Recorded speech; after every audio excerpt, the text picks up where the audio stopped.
This is going to be our Metallic Mist Resin tutorial in our Crystal Edge round mold. I'm going to be using JDiction High Gloss Resin and Kamenskaya Metallic Acrylic inks for this pour. There's the four colors. They're very pretty. I also have some Interference Violet from Pearl-X, Maleficent, and Basic Glitter from the Glitter Guy. That's where it is with the crushed glass.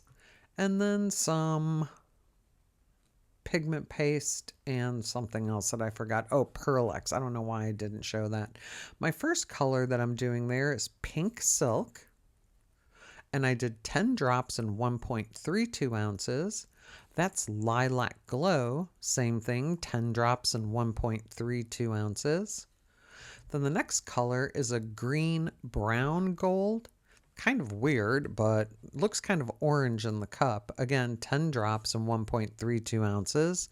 And then there's a pink gold, 10 drops in 1.32 ounces. I'd mixed up 11 ounces total, and the resin was pretty cold. It was still cold here when I did this. There's the Interference Violet. And then I have just 1 scoop of Pearl-X MicroPearl and about 1.52 ounces for a push. And the interference was 2 scoops and 1.76 ounces. But the resin was about 21 degrees Celsius before I started mixing, so I put it in the bubble remover machine for like 7 minutes. And then here it's about 31 degrees Celsius, so I started doing my pour. And this is based on Petra's from Petty's Home Art drizzle bloom technique that I've since adapted into something different. I don't drizzle as nicely as she does, and I have that on my little cake spinner so I can go different directions, but I'm just alternating the colors there. Nothing on the bottom, no clear. You're just drizzling in the different colors. And then I just spin the little turntable so I can go in a different direction.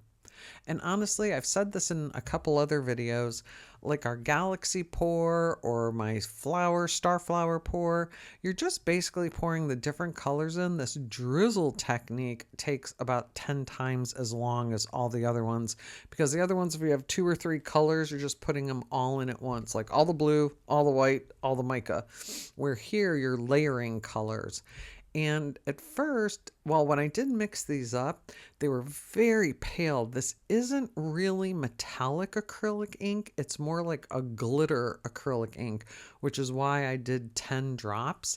And when it came out, I didn't really like it, but then the more I looked at it, I'm like, well, it's kind of metallic and it's kind of misty. So I actually did like the blend of colors at the end, but I just don't think these acrylic inks were deep enough, or the JDiction resin isn't that great for this technique, even though it worked okay.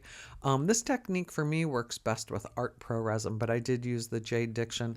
JDiction works, it's just not as sharp of a image, sharp of a finished piece. But anyhow, here, when I get bored near the end, I just kind of circle the color around the edge and then drizzle it some more. It takes so much time. This is sped up like 300% now. I had to cut the short down and the reel so much because there was so much drizzling. But it's fun. I didn't use 4 colors in any of the other drizzle techniques, so I was really hoping that this would be very, very metallic. But like I said, some of these acrylic inks are basically just like glitter in some kind of solvent. So it really wasn't deep enough, I don't think, to make such an impact. But yeah, I'm just repeating the process. And then after I'm done with the 4 colors, I'm going to drizzle the Interference Violet. That's Pearl-X.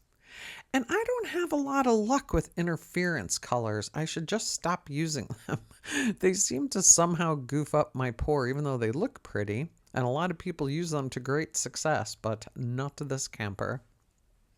Although it probably did add to the metallic, misty look of it. And then once that's done, it's time for all the white.